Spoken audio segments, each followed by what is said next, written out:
Welcome to lab. Today we're going to show you some safety tips and know-how for you guys to use. This is the first step. You come into lab all excited and you're going to take your stuff and you're going to find a cubby and you're going to place all your things in the cubby so everything's like out of the way, and then you're going to come over and pick up a lab coat. Try to find one that fits. It doesn't always work out, but try your best. So you're going to pick out a lab coat, you're going to put it on like so, button it up so this way you can protect all your cool little clothes that you have on.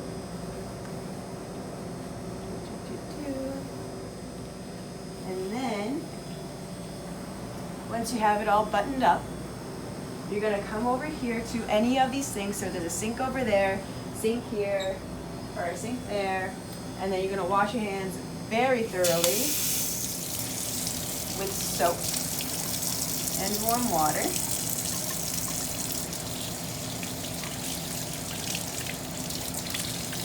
Nice. And then once you're done with that, you're going to go find a paper towel.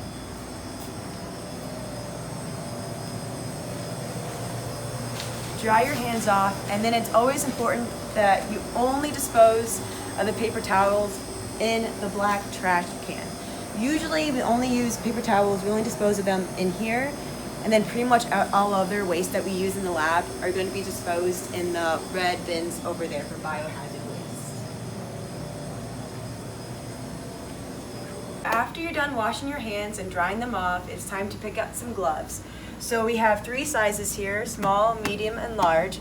So I usually just do the small one, but make sure that, if you don't feel comfortable with the gloves that you pick out, it's okay to throw them away and get new ones. And I always kind of stretch out the wristband, I guess, a little bit. And then put the gloves on. I'm assuming that all y'all know how to do this because we're here. And then we're going to go over here, and this is your basic equipment that you'll be using in any lab pretty much as you go through this course. So first we have our pipette gun, and these are the tips associated with this device. So we have a 5 mil tip and a 10 mil tip. Here we have a petri dish for when you grow your cells. We have a hemocytometer, which we will explain in more detail later, but basically it helps you count out your cells, know how many cells you have in a petri dish. And then we have microliter pipettes. This one is called a P1000 because it can go up to 1,000 microliters. Following that trend, here's a P20, 20 microliters, and here's a P200, 200 microliters. Here are the tips associated with the pipettes. So the bigger the tip, the bigger the volume you'll have to get. So this one goes with this pipette, you can remember because blue and blue. And the smaller pipette tips are associated with the smaller volume pipettes. And so once you use each tip, you're going to discard them in the tip bucket right here. Please do not throw them in this trash bag. That would not be good. That's only for paper towels, as we said before. And then here's your basic media. This is pretty much like the food your cells need to grow in. But yeah. Cool. So now I'm going to show you some of the equipment that we use in lab, starting with this huge giant fume hood. So before you even do anything, turn on the blower and then turn on the light. Cool.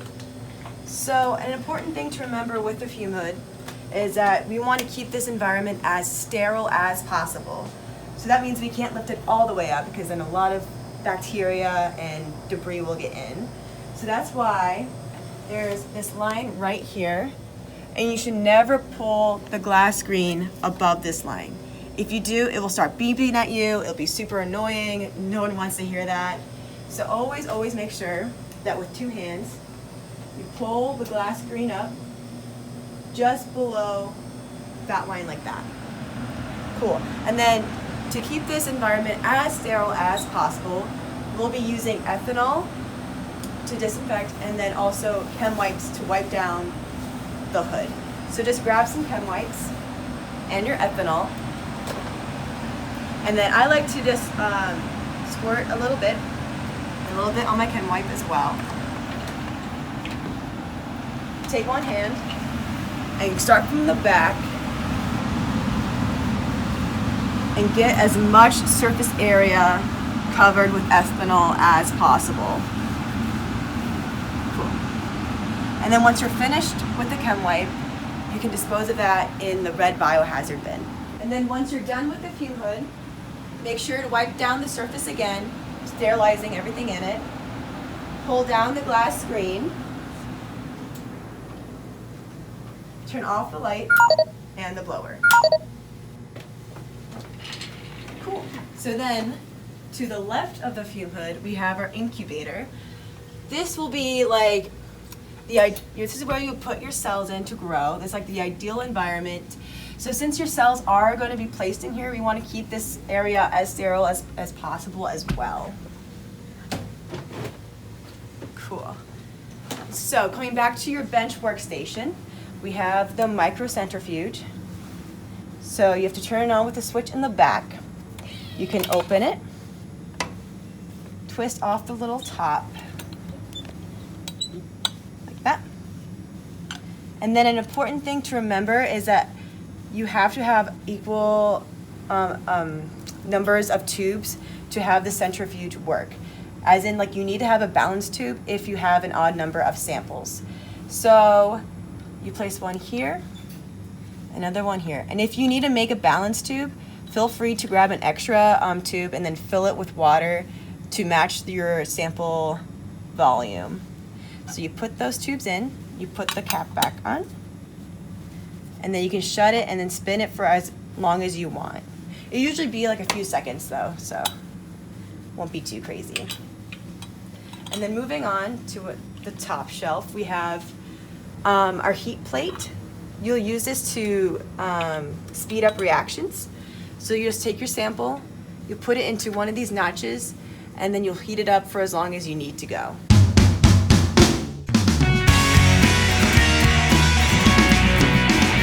So now I'm going to show you how to pipette some media into a Petri dish. So you're going to come over to your fume hood, and then you're going to pick up your tip. And as you can see, there's a plastic side and a paper side. So you're going to the very top of the tip. I like to fold it back and forth just to create the divide between the plastic and the paper. And then you're going to peel the plastic down like a banana, and then the paper down, and then you can hold this part. It's very crucial to never touch the actual tip with your bare hands. Then you're going to take your pipette gun, twist in the tip, but make sure you're never breaking the very bottom of it. So you're never breaking the actual tip. So you're going to twist it until it feels tight. Take off the wrapper like this. Place the wrapper aside. And then you're going to take some of your media and pipette it. So to measure it, there's numbers going up from here. So there's 1, 2, 3, 4, 5 like this. So 1 mil, 2 mil, 3 mil. And then but on the other side, it goes down. So it goes 0, 1, 2, 3, 4. So you know, it's basically up to you how you want to measure the media volume. But it's very, very crucial that you never go this far up. If you do go this far up and it goes into the pipette gun, you're going to clog the filter, and then you're basically making the pipette gun useless. So always watch where the volume is going instead of just at the bottom. So when I do this, I submerge just my tip, slowly push the top button to suck it up, and I'm only watching the top part. I'm not watching down there, even though it's pretty cool. So then we have our media. We're going to go to our Petri dish, and then we're going to click or press down on the bottom button of the pipette gun. And we don't have to add too much pressure, because the more pressure we add to the button, the faster the liquid will go down. Cover the Petri dish, and then we're going to take our wrapper from before, slide in the tip, but make sure you're still not breaking the very bottom of the wrapper. And then we're going to just twist it off carefully, set down the gun, then take this little combination and throw it in the red bin. Cool. So now that we have our petri dish of media, we can then take it and put it in the incubator. And we're going to pretend like there's cells in here as well. So this way, we'll have an ideal environment for our cells to grow.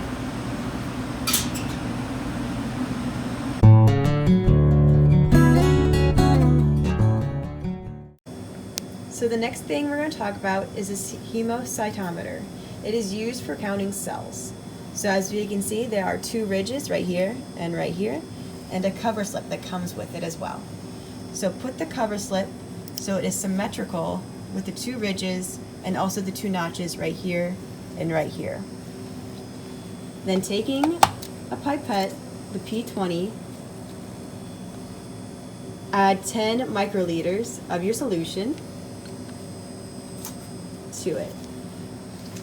You can always use a finger to balance it and then add it at an angle. So as you saw, like, you only add it without touching or disturbing the slip. You use capillary action to add the drop into this little notch, and then it will suck it all in to cover the whole part that you will see in the microscope.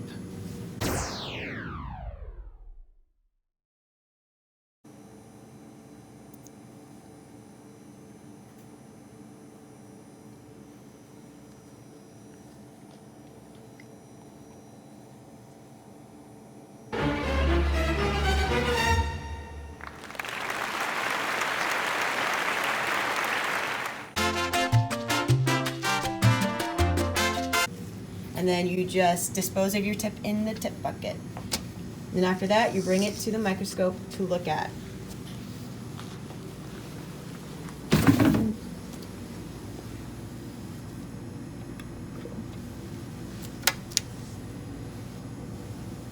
The hemocytometer on the microscope, you will see something that looks like this. And then to count your cells and get like an average population, you're going to count the cells in this quadrant, this one, and then this one, and then take the average of that.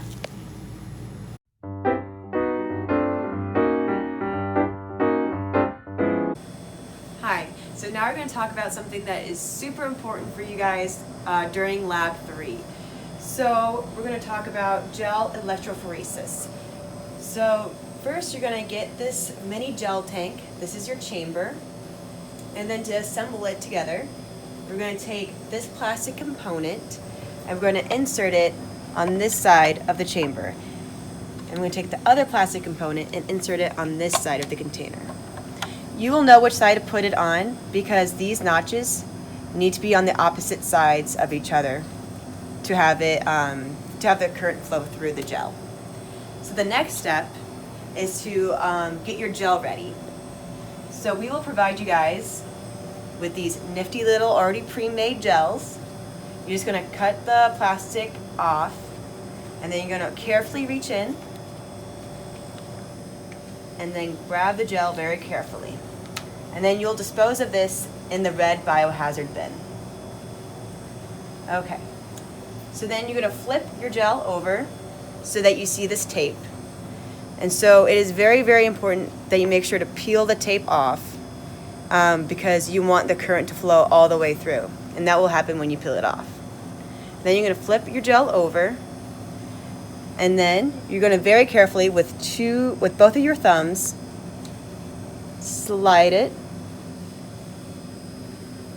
evenly and slowly so the comb will come off. This way, your wells won't get disrupted in any way.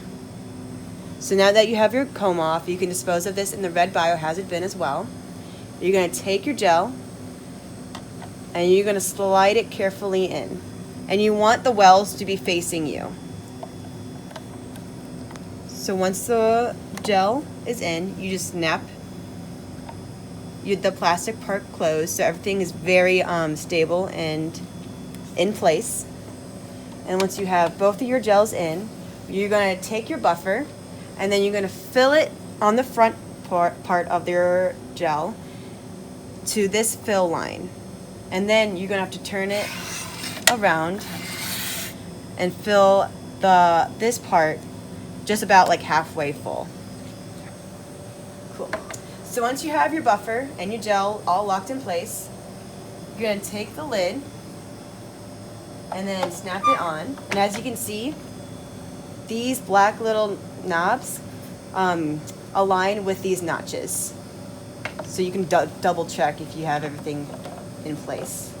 So you're just gonna press down on it, make sure everything is secure, and then you can connect it to your power source. So this will like give your gel current and voltage so your proteins can run through the gel. And you're gonna make sure that it's plugged into a power source, and then you're gonna turn it on with this switch in the back. And then you can turn it on with this. And then you can adjust the voltage if need be by going to the voltage setting and then using the arrows go up or down to get the voltage you want. And then once you're all ready to go, you just click run. And then you just wait until your gel's all ready. Cool.